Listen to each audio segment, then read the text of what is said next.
Alright everybody, we are back for round 2. It looks like we won the die roll again. Hopefully this one will go a little bit better than last time. Not quite the starting hand I was looking to have. It's a bit slower than I would definitely want. We do have a lot of early drops that we could be drawing. I think this is probably better than a random 6, so we'll go ahead and keep it and kick ourselves later. Lead out with the forest.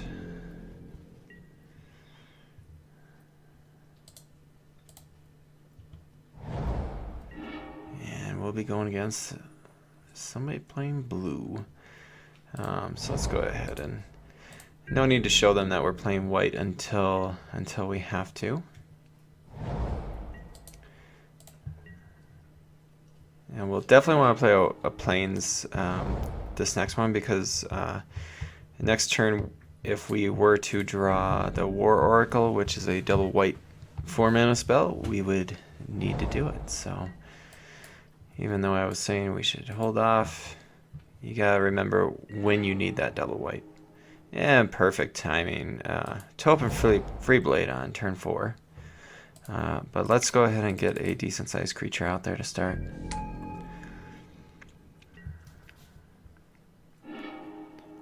I think I was gonna say we'll probably find out his second color now. So he must be a controlling style deck. That's fine. We will trade for that all day, I think. Actually, we might not even need to. I think let's just play out our 2 creatures and pass the turn. You know, it'd be great to be able to play this guy as revenge on curve. It seems funny to say on curve for a 7-mana spell, but you know, when neither player does much until turn 4, it actually is okay.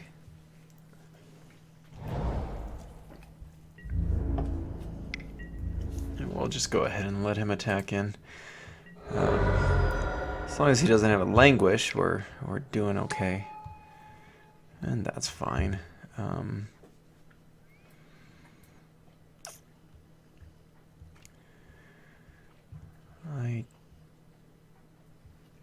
You know, he's playing blue-black, so he probably got a decent amount of spells. This might come in handy. But he's already got the lands.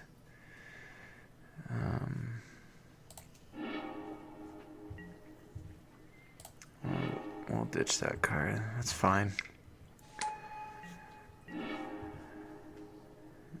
Alright, and let's go ahead and get rid of that flesh bag. Clear the way for us. We'll go ahead and attack in for 7. So not too shabby, and we still pick up our renown. And we're going to have the 2 bigger creatures on the board right now. Foundry of the Councils is very nice draw for him.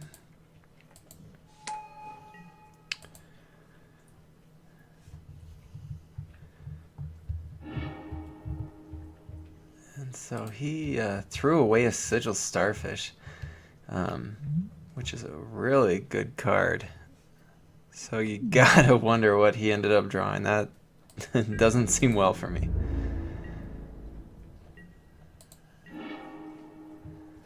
And we got an Alchemist File, that's fine. Let's go ahead and play that out. See what we draw.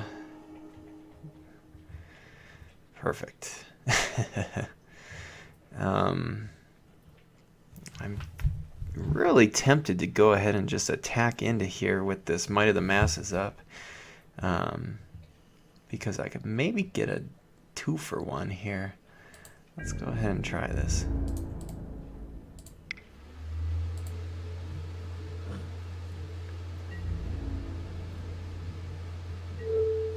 Well, he did the 2-for-1. We want to kill the flyer if we have to, but then let's do the Might of the Masses. Goes a 5-5 versus a basically 4-5. There we go. Just as we drew it up.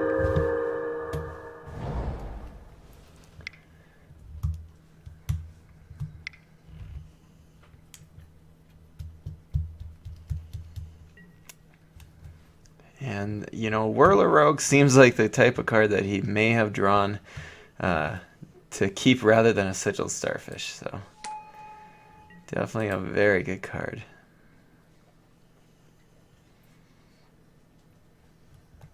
Actually seeing constructed play. And then he does that. Claustrophobia. Alright.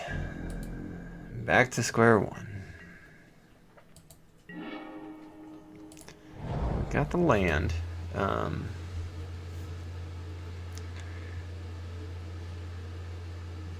think we definitely go ahead and play out the Tactician and attack in with our Guardian. If he wants to trade off all of his guys for it, I am all for that.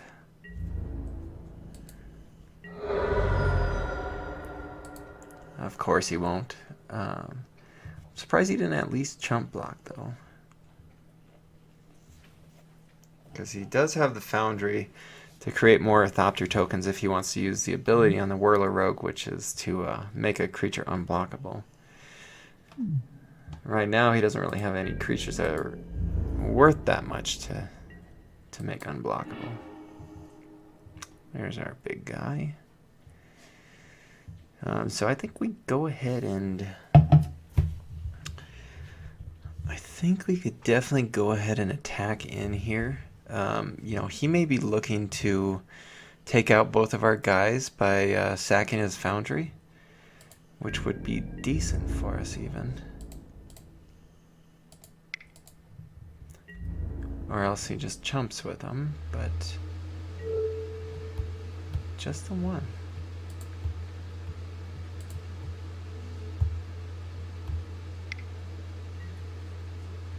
And there's the reason why. But that's fine. We still are going to have a very big creature coming on the board, which he is not aware of.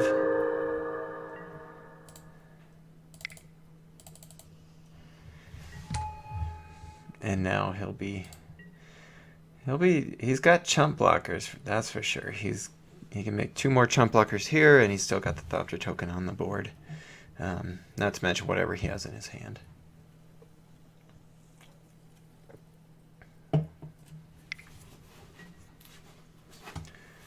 Blightcaster is a decent card, but it doesn't do a ton against a 6/6.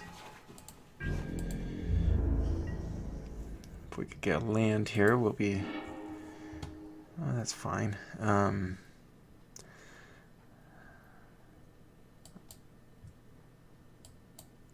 don't know that we do enough killing the Blightcaster right now. Because he's going to have to just chump block for a while, probably. I may just want to hold on to that Wild Instincts until there's something that's more threatening to us. And just go ahead and try to take out what we can.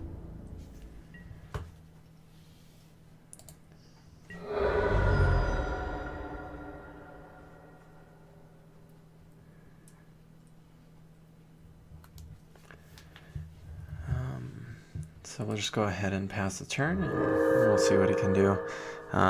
You know, he's going to have to do a lot to really make this -2/-2 work against us. I mean, he's got chump blockers for days, but eventually I'm thinking that we'll hopefully be able to wear him down.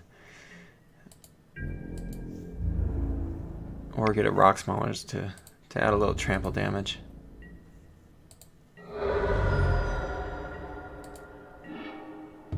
And there it is, right on cue. So we'll attack in again.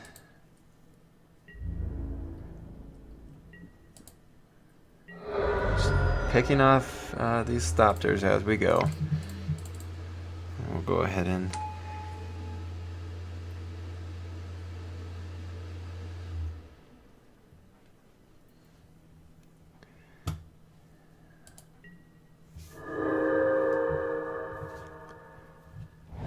So we do still have the Alchemist Vial if he ever would play something big that we'd be worried about, but you know, it's convenient for us that he played out his land, so we know he has nothing in hand. And there's our plains, so we can... Let's see this. So we could do our Wild Instincts on the Blightcaster, which would make our Rock Smellers a 6/6, which he would then have to use all of his creatures to block to kill it, which would not be beneficial to him.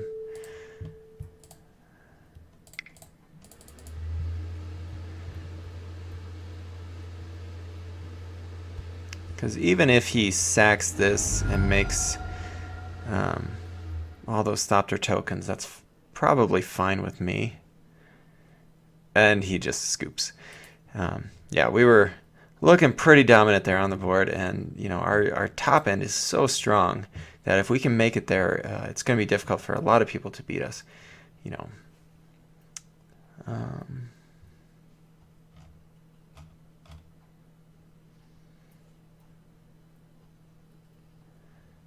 Actually looking, I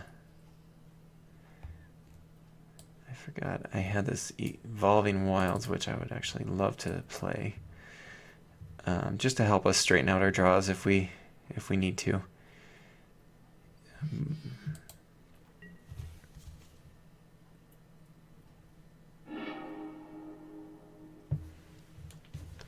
And this is definitely not a very good starting hand, so we'll be doing a quick easy mulligan here.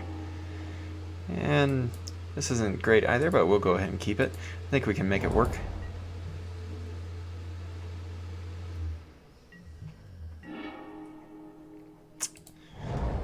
Just what we needed, you know. 5 lands in hand on turn 1 is always what you're looking for.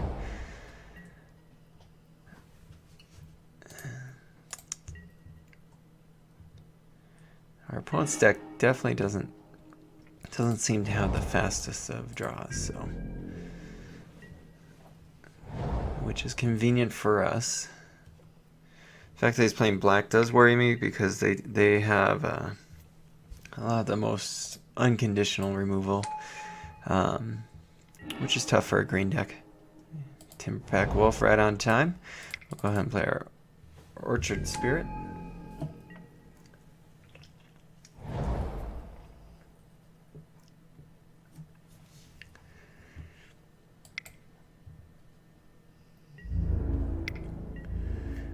Right, and so this gives it +2/+2 and has flying. You can sacrifice 2 other creatures to regenerate, which seems ridiculous. Don't see this card in play a lot, especially in a non-enchantment based deck, but you know, I guess we're going to take 4 for some time now unless we can find a card to stop that. But luckily we do get to play two good creatures at this on this turn, and it looks like the race is on.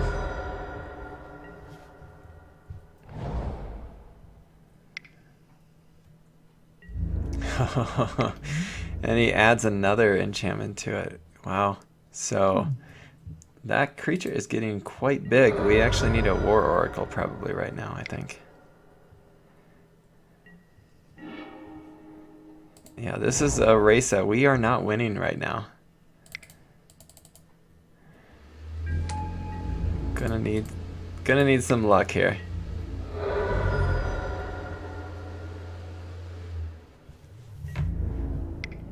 Yeah, we are going to need a Wild Instincts, or yeah, Wild Instincts about it at this moment. That 6/4 flyer is pretty tough to deal with.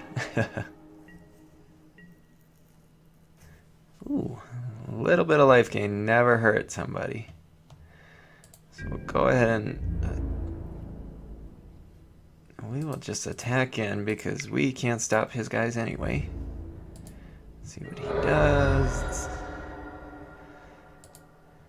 And we are dead. Yeah, as good as we can make this, it's not gonna end well for us. But that was one of those draws where unless you had the removal right then and there, you were not going to be able to stop it much. We could look to bring in the Caustic Caterpillar, because this Vryn Wingmare has really looked awful. I don't know if I've felt good about it at all. Although this Nissa's Pilgrimage might be even worse. Just to give us something to chump block up in the air if we need to. Let's go for it. Awful. All the best creature cards we could play, but no lands to do it. This is not what we were looking for. I don't think that we can really do this. His deck is... I don't think it's normally going to be very fast, but I just don't think not playing anything till turn 5 is going to end well for us, and that's even if we have the right cards. Pretty much worse, but at least we have 2 colors, I guess. We'll keep it. Gonna need some luck here. Gonna need him to be very slow. I would actually take an Evolving Wilds of our own if we could, but Plains will do.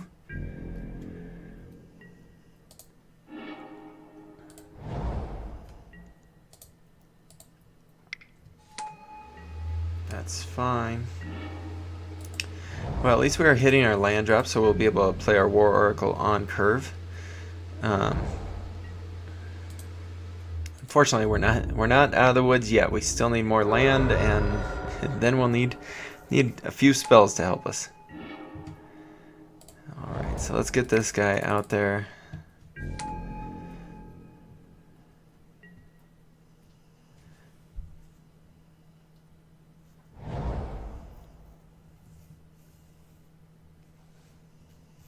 And we just really need to... Well, that does not help us in any way. Play one creature, lose it. But at least we do have some plays, so...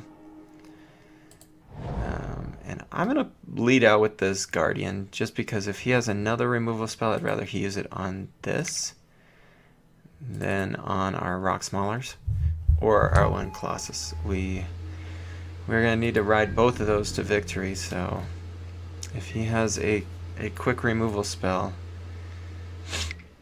we'd rather it be on this guy. And I would actually like to see what he ends up doing with these. So he does scry to the top. And we'll go ahead and block. Don't really want him having much pressure on the board. And this just sets us back to square one. We will go ahead and I think let's start with this Colossus.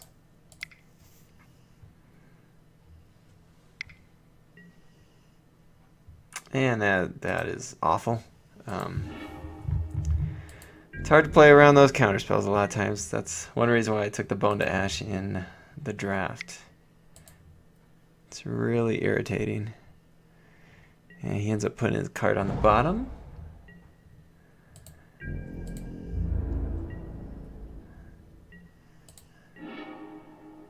And let's go ahead and hope that he doesn't have another counterspell. And he does. Wow. Not good. We had 3 of our best creatures and we didn't get to attack with any of them, not a single time.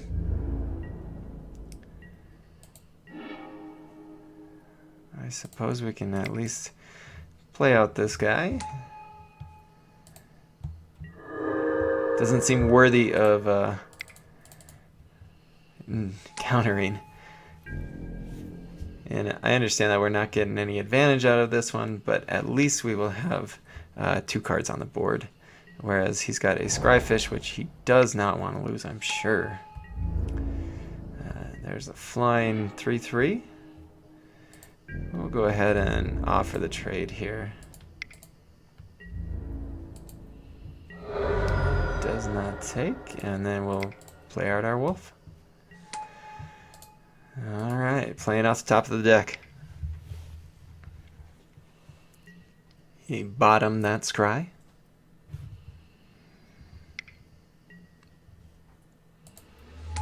Tower Geist. Draw 2 cards, put 1 in the graveyard. And looks like he put a island in the graveyard. Which is fine by us. He's attacking.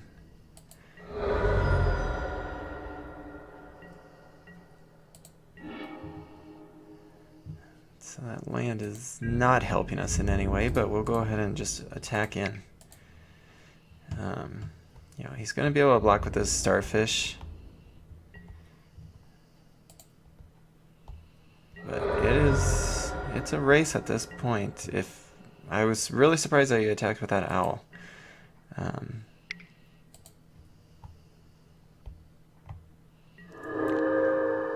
he liked what he saw in that one, so he did keep this scry. Maybe he was needing another blue mana.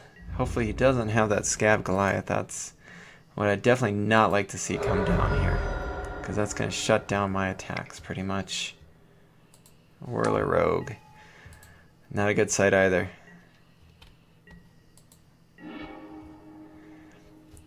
Oh, Topin. Oh, Topin. Too late once again, but let's go ahead and just... I don't think we have a lot of other options here, especially with him having so many flyers. We kind of have to go at him.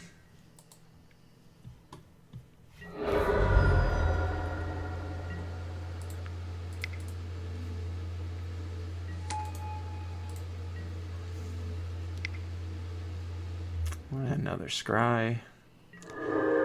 And he keeps it on top. Yeah, I think this deck is definitely lacking the removal. A tad creature heavy, it seems. But really, I don't know that we saw a lot of removal that we could have gotten that we ended up not taking. But in this style of deck, we probably would have been better off taking a few more instants and combat tricks. Just not turning out well so far.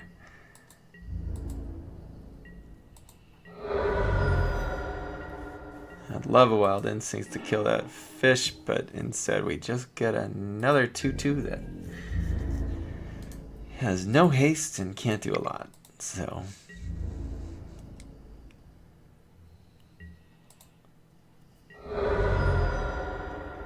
bit disappointing.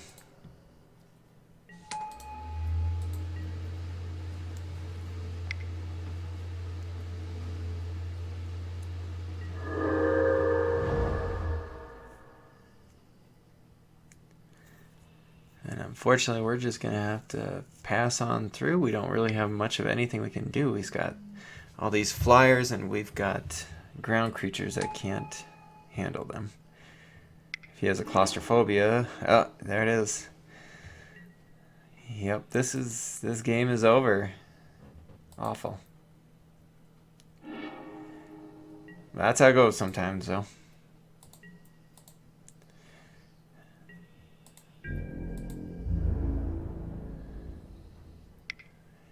One damage short, but unless I can find an End Hostilities, which last I remember I did not draft, I think I'm dead. So we're going to go to the toilet bowl game and see how we can do. Hopefully you'll stick with me for that last one.